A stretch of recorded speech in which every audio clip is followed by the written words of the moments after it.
George assured us there would be no more Operation Chaos, and he finished cleaning up at the CIA.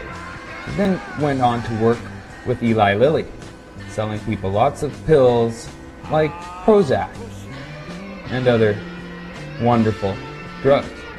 That's where he met Dan Quayle, his running mate, in 1988.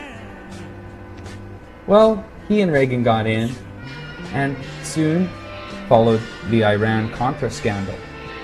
Notice you have Oliver North hanging out in the White House, a lowly lieutenant colonel, where normally only majors and generals go. And I guess the reason to have this lieutenant colonel working in the White House constantly was that it would help with plausible deniability if it was only a lieutenant colonel that was managing their secret war. But enough escaped Ollie's shredding machine that allowed investigators, if they'd wanted to start asking questions about Bush and cocaine. However, nobody did.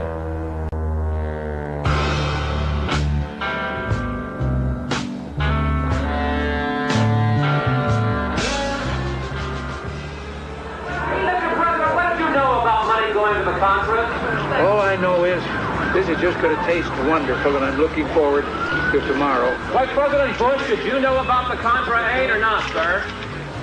I sensed that we were sending arms, and I sensed we were trying to get hostages out, but not arms for hostages.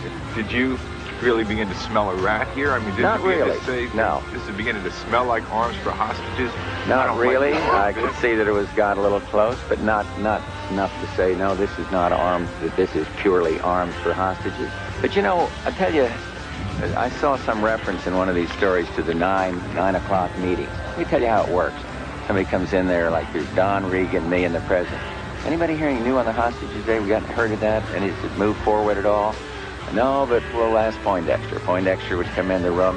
No, we haven't had a report. That's the end of that meeting. Then you go and talk about the budget or talk about something else. But when I hear that the hostages are going to be released in 3 days and it doesn't take place, I'm concerned about it. I'll express what's happening there. These people legitimate to deal with? Is it working or not? It's that kind of thing. But there's no question about trying to jump away from it. I support the president. I stood with the president solidly. I did not think it was arms for hostages.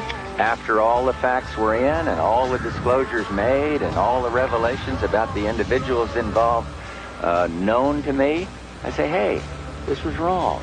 So you learn by your mistakes, you make corrections, and you go forward. One last question. Yeah, last one right here. The power passed, and with it the secrets.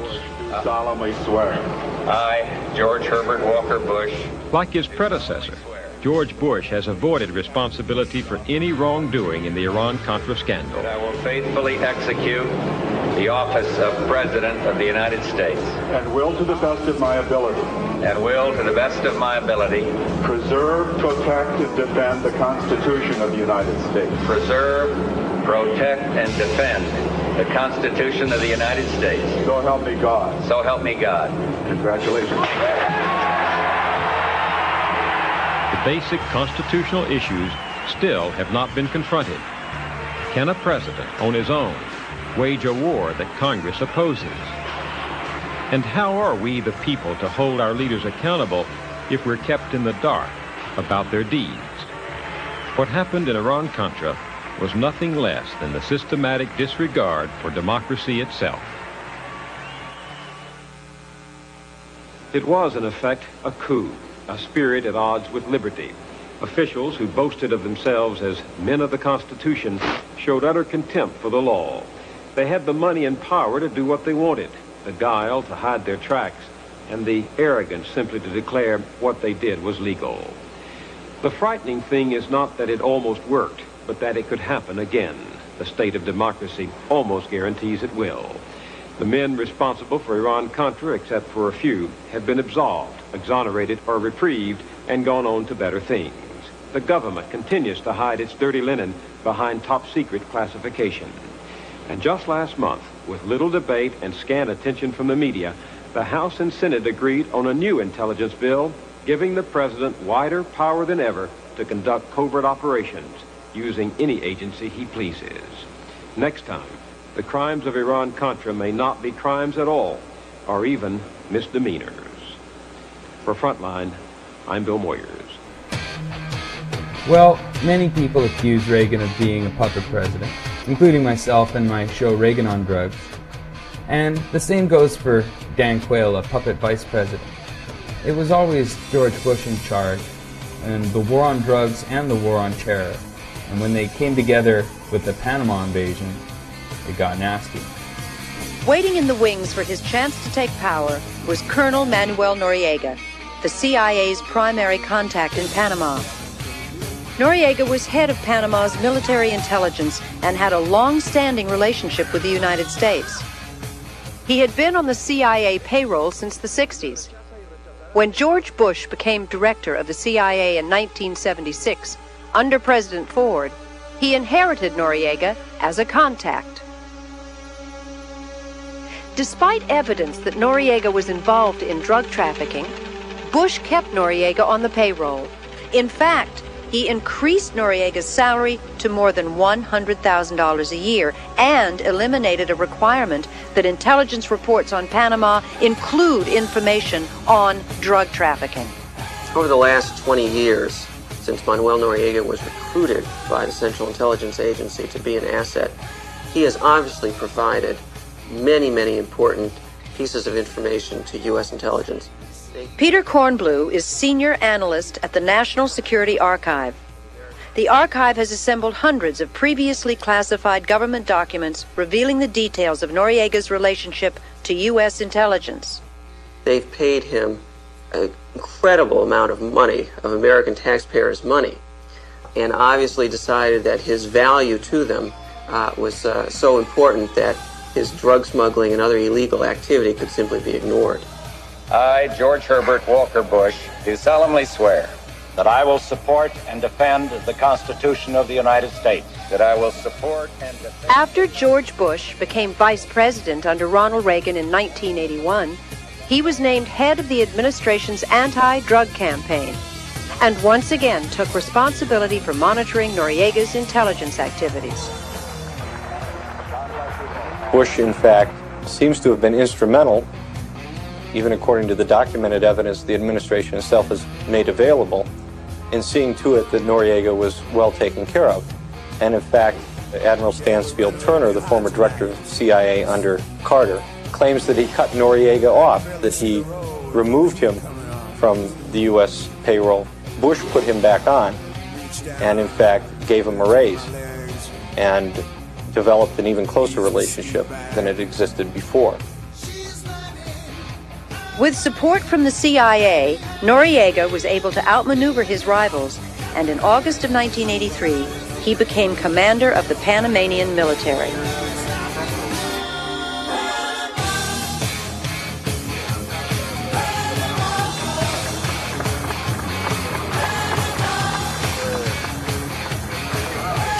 The same planes that were carrying arms from Panama into Costa Rica were also carrying drugs. And in fact, the people who were the pilots flying those arms to the Contras and flying drugs on up, eventually reaching the United States, have been indicted and are now serving time. This operation essentially gave Manuel Noriega the assurance that they would turn a blind eye to his continued brokering of cocaine deals in return for using his network to get the arms to the Contras in northern Costa Rica. Noriega's involvement in the drug traffic really increased his importance as a source for the CIA and as someone who was able to conduct dirty tricks in the region for the CIA. So it's no accident that the CIA became the most prominent defenders of Noriega against the drug charges, because that's the sort of thing which CIA clients tend to do. Time after time, when we install strongmen in the third world, because we want them to be strong, we want to see them involved with the strongest local economic forces, which time after time are the drug traffic.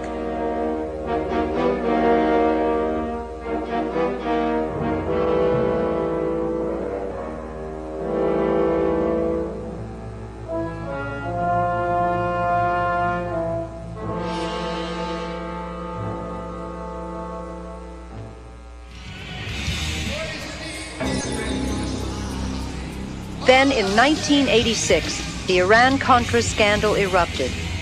Noriega's primary contacts in the administration were now under intense scrutiny.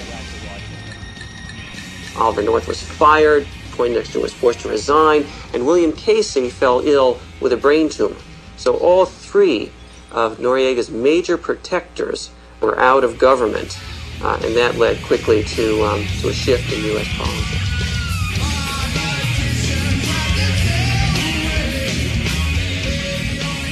Panama were turning against Noriega as well. For 3 years, Noriega worked with the DEA in a sting operation codenamed Operation Pisces.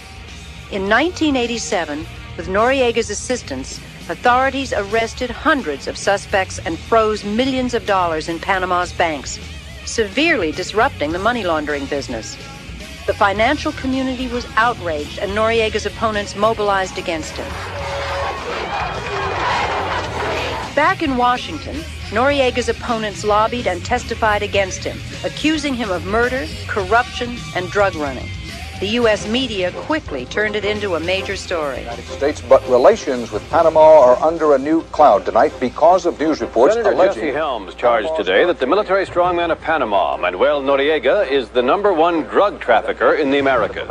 Helms said depending on how the situation with Noriega reports from U.S. intelligence have also led to new investigations on Capitol Hill. Noriega is a threat to this country's national security. Mr. Noriega, the drug-related indicted dictator of Panama. We want to bring him to justice.